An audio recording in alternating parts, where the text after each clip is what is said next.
अंधेरी काली रात एक सुनसान सड़क पर जहां भूले भटके ही कोई गाड़ी आ रही थी कि अचानक मालिनी की गाड़ी ने धोखा दे दिया। और मुसीबत यह थी कि उसे गाड़ी चलाने के अलावा उसके बारे में और कुछ नहीं पता था। अब उसे महसूस हो रहा था कि उसे रात के वक्त सफ़र नहीं करना चाहिए था। जहां उसके मोबाइल में सिग्नल नहीं आ रहे थे, वहीं किसी गाड़ी को रोकने से भी घबरा रही थी, क्योंकि उसे इस बात का डर था कहीं किसी से मदद लेने के चक्कर में वह कोई और मुसीबत ना ले ले। तभी एक लंबी गाड़ी उसके पास आकर रुकी।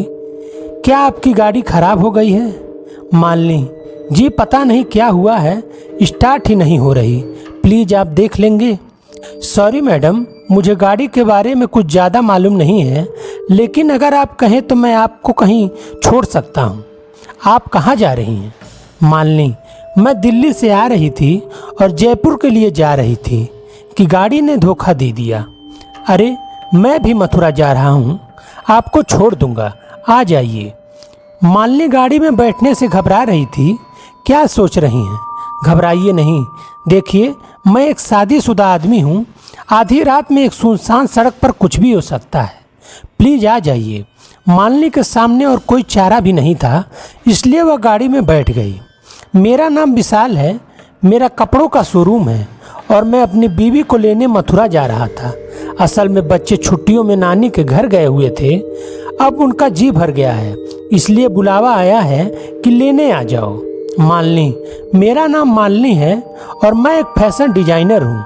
एक फैशन शो के लिए जयपुर जाना था। मैंने सोचा कि अभी निकलूँगी तो सुबह होने से पहले पहुँच जाऊँगी, जिससे मुझे तैयारी के लिए अच्छा समय मिल जाएगा। लेकिन तभी विशाल बोल पड़ा, आपको इतनी रात को नहीं निकलना चाहिए था। वैसे भी यह रोड सही नहीं है, इस रोड पर पिछले कुछ दिनों से कई लोगों की हत्याएं हुई हैं, आपने तो सुना ही होगा। मालिनी विशाल की बात सुनकर घबरा गई। यह बात बताते हुए विशाल की हल्की सी मुस्कुराहट ने उसे डरा दिया था। गाड़ी का एसी ऑन था, फिर भी मालिनी को पसीने आ रहे थे। विशाल, मैंने सुना है कि वह कातिल लोगों का गला घोंटकर उन्हें मार देता है। आज तक पुलिस को कोई सबूत नहीं मिला। मालिनी, प्लीज़ आप ऐसी बातें नहीं करें, मुझे डर लग रहा है। विशाल हंसने लगा। आप जैसी बहादुर लड़की रात में अकेले सफ़र कर रही है, उसे कैसा डर? मालिनी, देखिए यह मेरी मजबूरी है, यह मेरा पहला प्रोजेक्ट है, इसलिए मैं पहले से तैयार रहना चाहती थी। विशाल अब फ्लर्ट करने लगा था। आप भी कहाँ फैशन डिजाइनिंग में पड़ गईं? आप जैसे सुंदर लड़की को तो मॉडल होना चाहिए, सारे शो हाउसफुल हो जाएंगे। मालिनी विशाल के बदलते मिजाज को देखकर थोड़ा सतर्क होने लगी। उसने अपने बैग में से पानी की बोतल निकाली और पानी पीने लगी। विशाल, प्यास तो मुझे भी लगी है, क्या आप मेरी प्यास बुझा देंगी? मालिनी, क्या मतलब है आपका? विशाल, मेरा मतलब है कि मुझे भी प्यास लगी है, प्लीज अपनी बाटल दे दीजिए। मालिनी, आपकी अपनी बाटल भी तो रखी है, उससे पी लीजिए। विशाल, उसमें वो बात कहाँ जो आपकी बाटल में है। मालिनी, देखिए मेरे साथ ऐसी बातें नहीं कीजिए, नहीं तो मैं गाड़ी से उतर जाऊंगी। विशाल, अरे आप तो बुरा मान गई, मैं तो मजाक कर रहा था। विशाल ने मालिनी से बाटल ली और पानी पीने लगा। मालिनी को उसका यह व्यवहार अजीब लग रहा था। तभी मालिनी ने देखा कि उसके मोबाइल में सिग्नल आ गया है और वह फ़ोन करने लगी। मालिनी, हेलो मम्मी, मैं अभी रास्ते में ही हूँ, मेरी गाड़ी खराब हो गई थी, इसलिए मैंने किसी से लिफ्ट ले ली है। नहीं मम्मी, घबराने की कोई बात नहीं है, मैं ठीक हूँ, मैं जयपुर पहुँचकर आपको फ़ोन करूँगी। मम्मी से बात करके मालिनी की हिम्मत बढ़ गई थी। अब वह भी खुलकर विशाल से बातें करने लगी। मालिनी, आपने तो मेरा सारा पानी खत्म कर दिया, अगर कोई ढाबा या रेस्टोरेंट दिखे तो रोक देना, पानी की बाटल ले लेंगे। विशाल, आपने ये जो ड्रेस पहन रखी है बहुत सुंदर है, क्या आपने ही डिजाइन की है?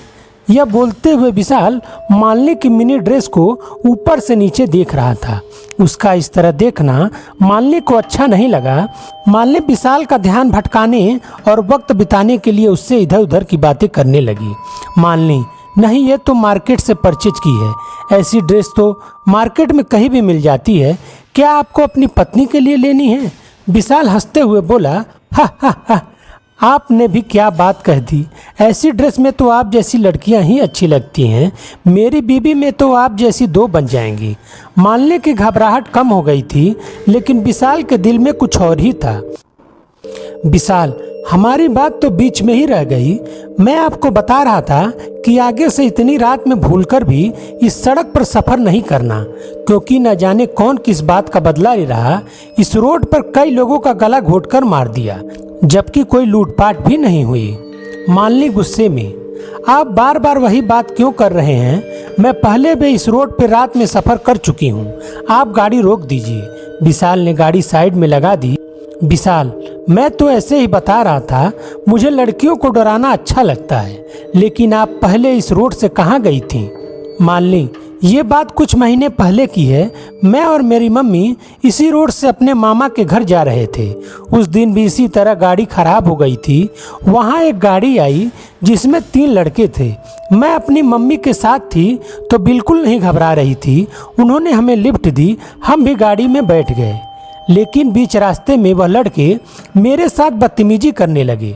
हमने विरोध किया तो उन्होंने गाड़ी एक सुनसान जगह पर रोक दी। मेरी माँ ने उन्हें रोकने की बहुत कोशिश की। विशाल बीच में बोल पड़ा, ओह, तो अब आप मुझे डराने की कोशिश कर रही हैं? लेकिन यह चाल मुझ पर नहीं चलने वाली। मालिनी, यह कोई मजाक नहीं है। उन्होंने मेरी माँ को चलती गाड़ी से फेंक दिया और मेरे साथ गलत काम करने के बाद मुझे भी मारने की कोशिश की, लेकिन किसी तरह मैं भाग गई। कुछ लोगों ने मुझे हॉस्पिटल पहुँचाया। जब मुझे होश आया तो पता चला कि मेरी मम्मी की मौत हो गई है। मैंने उन लोगों को ढूंढने की बहुत कोशिश की, लेकिन उनका कुछ पता नहीं चला। फिर मैंने फैसला किया कि इसका जिम्मेदार वह लोग हैं जो अकेली लड़की को देखकर उसे लिफ्ट देने के बहाने उसे इस्तेमाल करने की सोचते हैं। इसीलिए मैं पिछले कुछ हफ्तों से तुम जैसे लोगों का इंतजार करती हूँ और उन्हें मार देती हूँ। विशाल हंसते हुए, हा हा हा, अब मजाक बंद करो। तुम जैसी लड़की क्या किसी को मारेगी? मालिनी, मुझे लगता है तुम न्यूज़ अच्छे से नहीं देखते। मारने वाले को गला घोटने से पहले जहर दिया गया था, जिससे ताकतवर से ताकतवर को मारना आसान हो जाता है। विशाल की हालत बिगड़ने लगी। उह उह उह, लेकिन तुमने मुझे जहर कब दिया? मैंने तो कुछ नहीं खाया।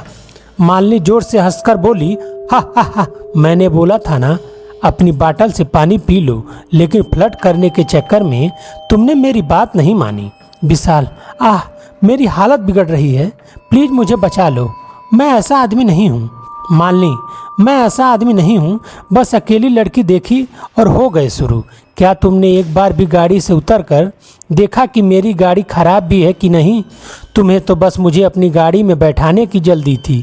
क्या तुमने यह देखा मैं एक शो के लिए जा रही हूँ और मेरे पास एक छोटे बैग के अलावा कुछ नहीं था? क्या तुमने मदद करने से पहले एक बार मेरे घर वालों से बात करने के बारे में सोचा? नहीं, क्योंकि तुम तो रंगीन सपनों में खोए हुए थे कि कब मैं मानूं और तुम गाड़ी किसी होटल पर लगाओ। जब तक मैं जिंदा हूँ तुम जैसे लोगों को उनके अंजाम तक पहुँचाती रहूँगी। इतना कहते ही मालिनी ने हंसते हुए अपने बैग में से एक मोटी रस्सी निकाली। विशाल असहाय पड़ा यह सब देख रहा था। धीरे धीरे उसकी आंखों के आगे अंधेरा छाने लगा। अगर आपको हमारी वीडियो पसंद आई हो तो वीडियो को लाइक और चैनल को सब्सक्राइब जरूर करें। धन्यवाद।